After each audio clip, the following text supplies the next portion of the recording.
happy to join with you today in what will go down in history as the greatest demonstration for freedom in the history of our nation.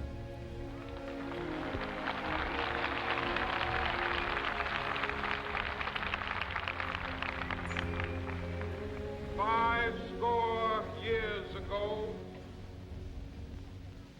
a great American in whose symbolic shadow we stand today signed the Emancipation Proclamation. This momentous decree came as a great beacon light of hope to millions of Negro slaves who had been seared in the flames of withering injustice. It came as a joyous daybreak to end the long night of their captivity. But 100 years later, the Negro still is not free. 100 years later, the life of the Negro is still sadly crippled by the manacles of segregation and the chains of discrimination. 100 years later, the Negro lives on a lonely island of poverty in the midst of a vast ocean of material prosperity. 100 years later,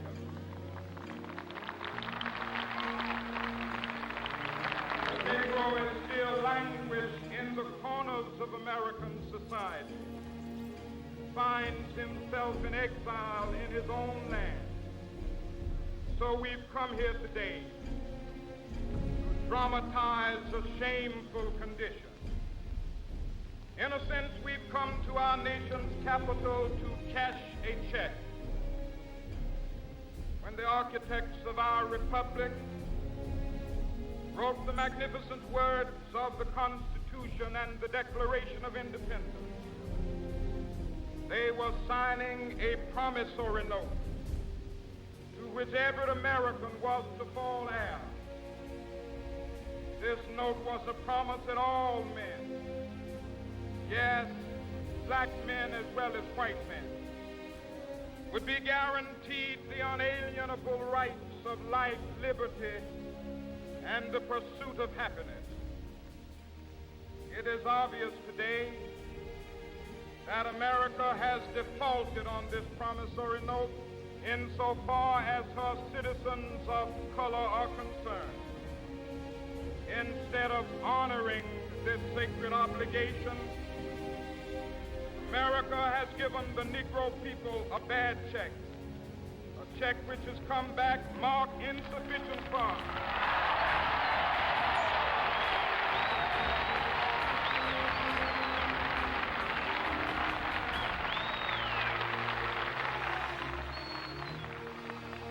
But we refuse to believe that the Bank of Justice is bankrupt. We refuse to believe that there are insufficient funds in the great vaults of opportunity of this nation. So we've come to cash this check, a check that will give us upon demand the riches of freedom and the security of justice.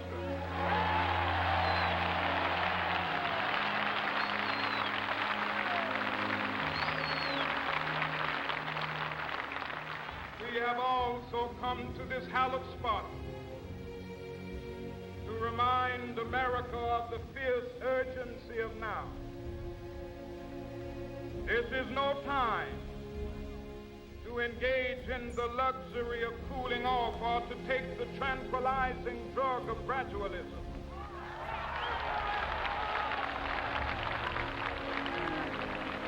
Now is the time to make real the promises of democracy. Now is the time to rise from the dark and desolate valley of segregation to the sunlit path of racial justice. Now is the time to lift our nation nation from the quicksands of racial injustice to the solid rock of brotherhood. Now is the time. Make justice a reality for all of God's children. It would be fatal for the nation to overlook the urgency of the moment. This sweltering summit of the Negro's legitimate discontent will not pass until there is an invigorating autumn of freedom and equality. 1963 is not an end, but a beginning. Those who hope that the Negro needed to blow off steam and will now be content will have a rude awakening if the nation returns to business as usual.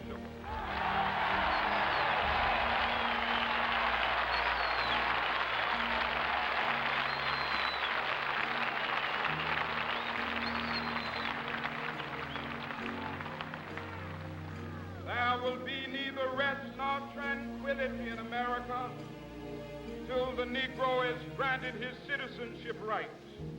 The whirlwinds of revolt will continue to shake the foundations of our nation until the bright day of justice emerges. That is something that I must say to my people who stand on the warm threshold which leads into the palace of justice. In the process of gaining our rightful place, we must not be guilty of wrongful deeds. Let us not seek to satisfy our thirst for freedom by drinking from the cup of bitterness and hatred.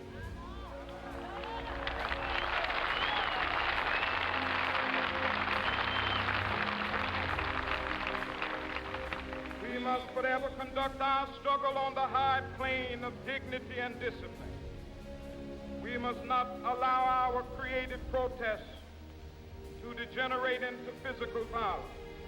Again and again, we must rise to the majestic heights of meeting physical force with soul force. The marvelous new militancy which has engulfed the Negro community must not lead us to a distrust of all white people. For many of our white brothers, as evidenced by their presence here today, have come to realize that their destiny is tied up with our destiny.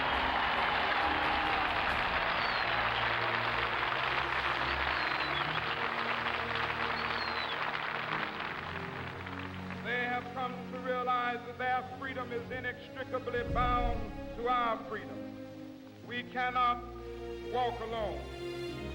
As we walk, we must make the pledge that we shall always march ahead. We cannot turn back. There are those who are asking the devotees of civil rights, when will you be satisfied? We can never be satisfied as long as the Negro is the victim of the unspeakable horrors of police brutality. We can never be satisfied as long as our body is heavy with the fatigue of travel, cannot gain lodging in the motels of the highways and the hotels of the city.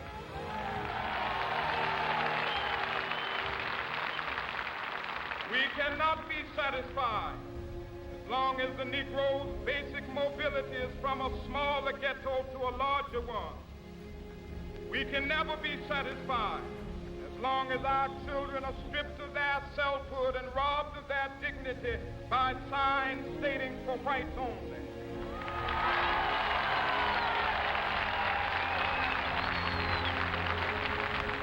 We cannot be satisfied as long as a Negro in Mississippi cannot vote and a Negro in New York believes he has nothing for which to vote.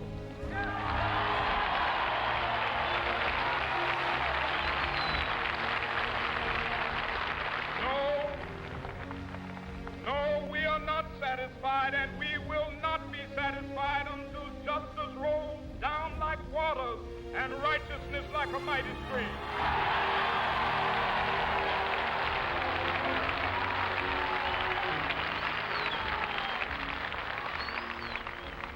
I am not unmindful Some of you have come here out of great trials and tribulations. Some of you have come fresh from narrow jail cells. Some of you have come from areas where your quest for freedom left you battered by the storms of persecution, staggered by the winds of police brutality. You have been the veterans of creative suffering. Continue to work with the faith that unearned suffering is redemptive. Go back to Mississippi. Go back to Alabama. Go back to South Carolina. Go back to Georgia. Go back to Louisiana. Go back to the slums and ghettos of our northern cities, knowing that somehow this situation can and will be changed. Let us not wallow in the valley of despair. I say to you today, my friend,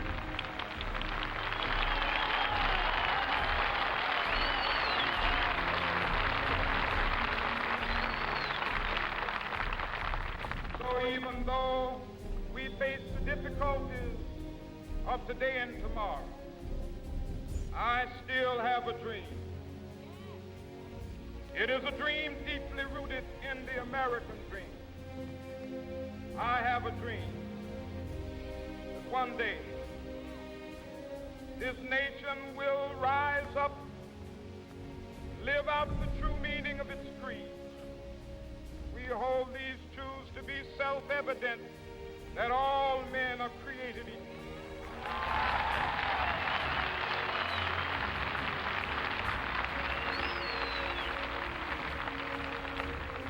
I have a dream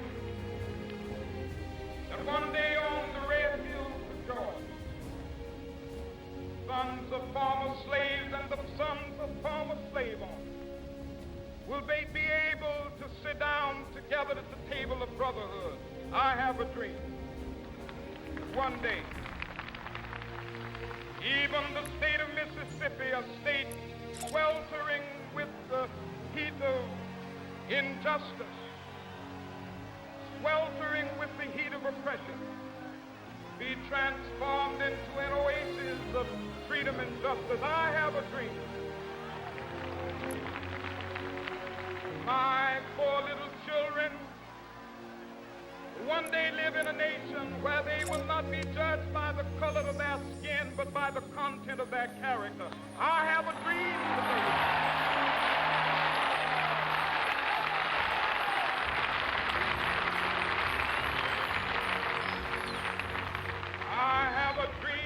One day, down in Alabama, with its vicious racists, with its governor having his lips dripping with the words of interposition and nullification. One day right there in Alabama, little black boys and black girls will be able to join hands with little white boys and white girls as sisters and brothers. I have a dream today.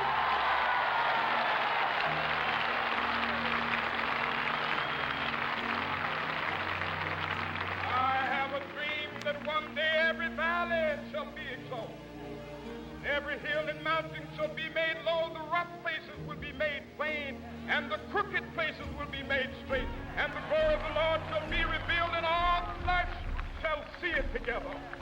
This is our hope. This is the faith that I go back to the South with. With this faith, we will be able to hew out of the mountain of despair a stone of hope. With this faith, we will be able to transform the jangling discords of our nation into a beautiful symphony of brotherhood. With this faith, we will be able to work together, to pray together, to struggle together, to go to jail together, to stand up for freedom together, knowing that we will be free one day. This will be the day. This will be the day when all of God's children be able to sing with new meaning, my country, tears of thee. Sweet land of liberty, of thee I sing. Land where my fathers died, land of the pilgrim's pride.